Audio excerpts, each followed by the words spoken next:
سمجھتا ہے جو موت خواب لحد کو، نہا اس کی تعمیر میں ہے خرابی۔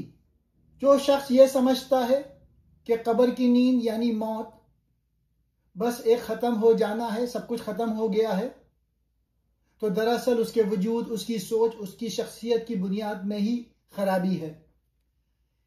اقبال کے نزدیک موت انجام نہیں بلکہ آغاز ہے۔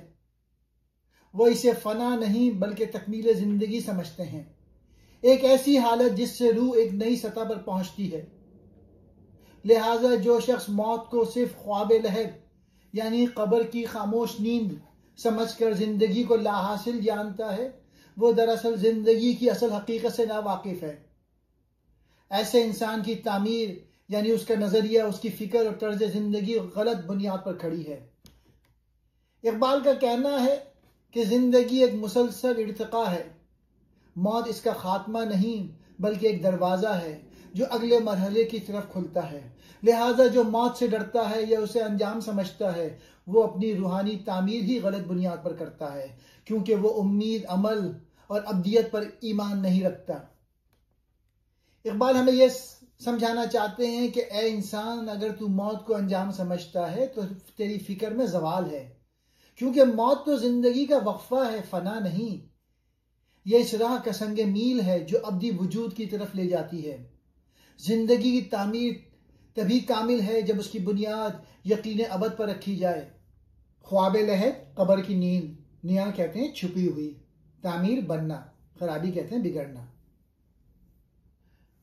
جو شخص یہ سمجھتا ہے کہ زندگی موت کے ساتھ ختم ہو جاتی ہے اور اس کا انجام صرف قبر کی چار دیواری میں سونے تک ہے، سمجھ لیں کہ اس کی قلبی اور ذہنی اور فکر میں کوئی خرابی ہے۔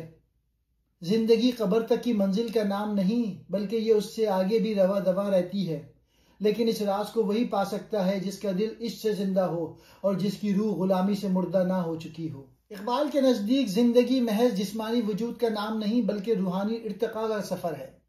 زندگی ایک مسلسل حرکت ہے، حرکت ہی زندگی ہے اور جمود موت ہے۔ اقبال کے نزدیک موت بھی دراصل زندگی کا ایک نیا مرحلہ ہے جس میں انسان کی روح ایک درجے سے دوسرے درجے میں منتقل ہوتی ہے۔ اقبال کا فلسفہ عمل اور امید پر قائم ہے۔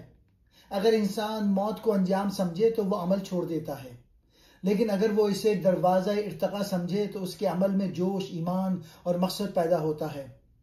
موت دراصل زندگی کے تسلسل کا دوسرا نام ہے۔ جو شخص موت کو فنا سمجھتا ہے وہ روحانی طور پر مردہ ہے، اور جو موت کو ارتقاء کا ذریعہ سمجھتا ہے وہ ابدی زندگی کی طرف رواں دواں ہے۔